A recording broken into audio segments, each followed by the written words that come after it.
ಅವರ ತಂದೆ ಶ್ರೀನಿವಾಸ ರಾಯರವರು ಉಳಿದ ಎಲ್ಲ ಮಕ್ಕಳಿಗಿಂತಲೂ ಇವ್ರ ಮೇಲೆ ಹೆಚ್ಚು ಒಂದು ಮಮಕಾರ ಯಾಕಿತ್ತು ಅಂತಂದ್ರೆ ರೀ, ಬಿಸಿಲಿನಾಗ ಹೋಗ್ತಾ ಇದ್ರು ಸಹಿತ ರೀ ಅವ್ರು ದೋತ್ರ ಮಾರಿ ಮಾಡ್ತಿರ್ತಾರೆ ಅವ್ರು.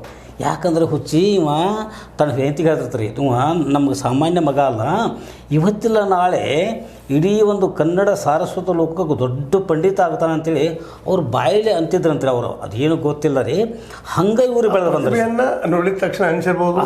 ಸ್ವತಃ ಅವರು ಕಲ್ತಂತವ್ರು ಇದ್ದಿರಬಹುದು. ಮಗು ಇದ್ದಾಗ ಸ್ವತಃ ಅವ್ರ ತಂದೆಯವರು ಕಲ್ತಂತ ವಾತಾವರಣ, ಬ್ರಾಹ್ಮಣರ ಮನೆತನ ಅಂದ ತಕ್ಷಣ ಸಹಜವಾಗಿ ಶಿಕ್ಷಣ ಅವ್ರಿಗೆ ರೂಢಿಗತವಾಗಿ ಬಂದಿರ್ತಾರೆ, ಹೇಳಿರ್ತಾರೆ. ಅದು ಒಳ್ಳೆ ಮಾತು. ಯಾಕೆ ತಮ್ಮ ಮಕ್ಕಳ ಬಗ್ಗೆ ಯಾರು ನಿಮಗೂ ಹೆಮ್ಮೆ ನಮಗೂ ಹೆಮ್ಮೆ ಆ ಮಾತು ಬೇರೆ. ಈಗ ನಾನು ಕೇಳುವಂಥದ್ದು ಏನಪ್ಪಾ ಅಂತಂದ್ರೆ, ಇಂತಹ ಒಬ್ಬ ಅದ್ಭುತ ಬಾಲಕ, ಒಬ್ಬ ವ್ಯಕ್ತಿ ಮುಂದಿನ ದಿನದಲ್ಲಿ ಯಾವ ರೀತಿಯಾಗಿ ಬೆಳೆದ್ರು, ಯಾವ ರೀತಿಯಾಗಿ ಸಾಹಿತ್ಯಕೊಳ್ಳಿಕ್ಕೆ ಸಾಯ್ತಾ ಅವ್ರಿಗೆ ಅನ್ನೋದ್ರ ಬಗ್ಗೆ ಸಂಕ್ಷಿಪ್ತ ಸರ್. ಬಾಲ್ಯದಲ್ಲಿ ಸರ್ ಅವರು ಗ್ರಾಮೀಣ ಪರಿಸರದಲ್ಲಿ ಇದ್ದೋದ್ರಿಂದ ಸರ್ ಆ ಹಳ್ಳಿಗಳ ಬಾಡಿನ ಆಡತಕ್ಕಂಥ ಈ ಜಾನಪದ ಬಯಲಾಟಗಳಾಗಲ್ರಿ, ಮತ್ತು ಇವು ಕಿಳಿಕಿತ್ರಗಳ ಆಟಗಳಾಗಲ್ರಿ, ಮತ್ತು ದುರ್ಗಮುರುಗಿ ಆಟಗಳಾಗಲ್ರಿ, ಪ್ರತಿಯೊಂದನ್ನು ಅವರು ಅವಲೋಕಿಸುವಾಗ ರೀ ಸಾಹಿತ್ಯದ ದೃಷ್ಟಿಕೋನದಿಂದ ಅವಲೋಕಿಸುತ್ತಿದ್ರಿ. ಸಣ್ಣಾಗಿದ್ದಾಗಿಂದ ಹಿಡ್ಕೊಂಡ್ರಿ ಅವನ್ನೇ ಏನು ಮಾಡಿದ್ದಾರೆ ಅಂತ ಅವರು ಅದು ಸಾಹಿತ್ಯ ಕೃಷಿಯತ್ತ ರೀ ಅದನ್ನು ರೂಢಿಸ್ಕೊಂಡು ಬಂದ್ರಿ. ಹಿಂಗಾಗಿ ರೀ ಅದು ಸಾಹಿತ್ಯ ಅವ್ರಿಗೇನು ಜನ್ಮದ ಹೊರದು ಬಂದೈತಿ ಏನೋರಿ. ಪ್ರತಿಯೊಂದು ಘಟನೆಗಳನ್ನು ಕೇಳಿದ ತಕ್ಷಣ ರೀ ಕಾವ್ಯ ಸೃಷ್ಟಿ ಆಗ್ತೈತೆ ರೀ, ಕಥೆಗಳನ್ನು ಬರಿತಾ ಇದ್ರಿ. ಹಾಂ ಸರಿ. ಮತ್ತೆ ಕಥೆಗಾರರು, ಕಾದಂಬರಿಗಾರರು, ಉದ್ದ ಕಥೆಗಳನ್ನು ಬರೆಯುವಂಥವ್ರು, ಇವತ್ತು ನಾವು ನೀಳಗತಿ ಅಂತ ಕರ್ಕೊಳ್ತೀವಿ. ಹೌದು ಸರ್. ಇವೆಲ್ಲಾನು ಬರೆದಂಥ ನಮ್ಮ ಅದ್ರ ಬಗ್ಗೆ ನಾವು ಒಂದಿಷ್ಟು ಕೇಳುವಂಥದ್ದು ಏನು, ಅದರಲ್ಲೂ ಪ್ರಸಿದ್ಧವಾದ ಅವರ ಸಾಹಿತ್ಯ ನೀವು ಅನಿಸಿದಾಗ ನಿಮ್ಗೆ ಯಾವ ಸರ್? ನಲ್ವಾಡುಗಳು ಅಂಥೇಳಿ ಆನಂದ ಕಂದರ ಇದ್ರಿ ಕಾವೇರಿ ಶ್ರೇಷ್ಠವಾಗಿದ್ದಾವೆ ಸರ್. ಆ ನಲ್ವಾಡುಗಳಿರ್ತಕ್ಕಂಥ ಒಂದು ಹಾಡುಗಳನ್ನು ಸರ್ ನಮ್ಮ ಗ್ರಾಮೀಣ ಪರಿಸರದಾಗ ಎಲ್ಲರೂ ಹಾಡ್ತಾ ಇದ್ದಾರೆ. ಅದು ವಿಶೇಷವಾಗಿ ಹುಕ್ಕೇರಿ ಬಾಳಪ್ಪ ಅಂತೇಳಿ ಮುರುಗೋಡದವ್ರು ಅವ್ರಿ, ಅವರು ಒಬ್ಬ ಬೆಲ್ಲದ ವ್ಯಾಪಾರಸ್ತ್ರಿ.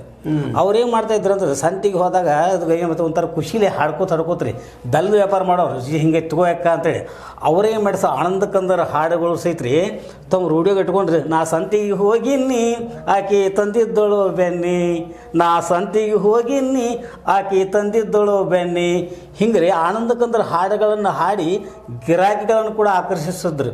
ಅಷ್ಟೇ ಕಾವ್ಯದ ಸವಿಯನ್ನು ಸಹಿತ ಉಣಿಸ್ತಾ ಇದ್ರು. ಜೊತೆಗೆ ಸರ್ ಅವರು ಏನಾಯ್ತು ಗೊತ್ತಂದು ಆನಂದ ಕಂದರ ಹಾಡುಗಳಂತೇಳಿ ಮರೆ ಆಗಿರಿ ಅವ್ರು ಹಾಡ್ತಾರೆ. ಒಬ್ಬರು ಹುಕ್ಕೇರಿ ಬಾಳಪ್ಪನ ಹಾಡನ್ನು ಹಾಕತ್ತಾರೆ ಜನ ರೀ. ಅಂದ್ರೆ ಸರ್ ಕವಿ ಆದವ್ರಿ ಅಥವಾ ಹಾಡುಗಾರ ಆಗಲಿ ಸಂಗೀತಗಾರ ಆಗಲಿ ಮೂಲ ಕವಿಯ ಹೆಸರನ್ನು ಹೇಳ್ಕೊಂಡು ಹೋಗೋದು ನಮ್ಮದೊಂದು ಅದು ಕರ್ತವ್ಯ ಅಂತ ಅನಿಸ್ಕೋಬೇಕ್ರಿ. ಈಗ ಏನೈತೆ ನೋಡ್ರಿ, ಆನಂದ ಕಂದರ ಹಾಡುಗಳು ಹುಕ್ಕೇರಿ ಬಾಳಪ್ಪನ ಹಾಡುಗಳು ಅಂತ ಹೋಗಿಬಿಟ್ಟರು. ಆದರೂ ಸರ ಅವರು ಬರೋಂಥ ನಲ್ವಾಡುಗಳು ರೀ, ವಿಶೇಷವಾಗಿ ಒಡನಾಡಿ ಅನ್ನುವಂಥ ಕವರಿ, ಅವ್ರದ್ದು ವಿರಹಿಣಿ, ಬುದ್ಧನ ಮಾತು, ಕಾರ ಹುಣ್ಣಿಮೆ, ಇವೆಲ್ಲ ಅವ್ರಿಗೆ ಅರುಣೋದಯ, ಗಾಂಧಿ ಗೀತ, ಇವರೆಲ್ಲ ಕಾವ್ಯ ಸೃಷ್ಟಿ ಸರ್. ಅದ್ಭುತವಾದಂಥ ಕಾವ್ಯ ಸೃಷ್ಟಿ ಮಾಡಿರಿ. ನಿಮ್ಗೆ ಗೊತ್ತೇ ಸರ್, ಬುತ್ತಿ ತಗೊಂಡ ಹೋಗತೀನಿ ಹೊಲಕ್ಕೆ, ನಾ ಬರತೀನಿ ಹೊತ್ತ ಮುನ್ನುಗುದಕ, ಬುತ್ತಿ ತಗೊಂಡ ಹೋಗತೀನಿ ಹೊಲಕ್ಕೆ, ಹೊಳಿದಂಡಿ ಮ್ಯಾಲ ನಮ್ಮ ಹೊಲ, ಬೆಳೆದ ನಿಂತೈತಿ ಬಿಳಿ ಜೋಳ ನೆಲ. ಇದು ಕೇಳಿದ್ರಿಂದ ಸರ್ ಎಷ್ಟು ಆನಂದ ಆಗ್ತೈತಿ, ಭಾಳ ಒಂದು ಸಂತೋಷ. ಆನಂದರ ಕಂದ ನಾಮ ಏನೋ ಅನ್ನಿಸ್ತು. ಆನಂದ ಕಂದ ಕಾವ್ಯನಾಮ ಸರ್ ಇಲ್ರಿ, ನಮಗೆ ಅನಿಸ್ತದ ಆನಂದರ ಕಂದ ನಾಮ ಏನೋ ಅನ್ನೋದು. ಹಾಂ, ಅಷ್ಟು ಅನಿಸ್ತದ್ರಿ. ಈಗ ಇಂಥ ಒಬ್ಬ ಆನಂದ ಕಂದರ ಒಂದು ನೆನಪುಗಳನ್ನ ನೀವು ಬೆಟಗಿರಿಯಲ್ಲಿ ಯಾವ ರೀತಿಯಾಗಿ ಹುಡುಕ್ತೀರಿ?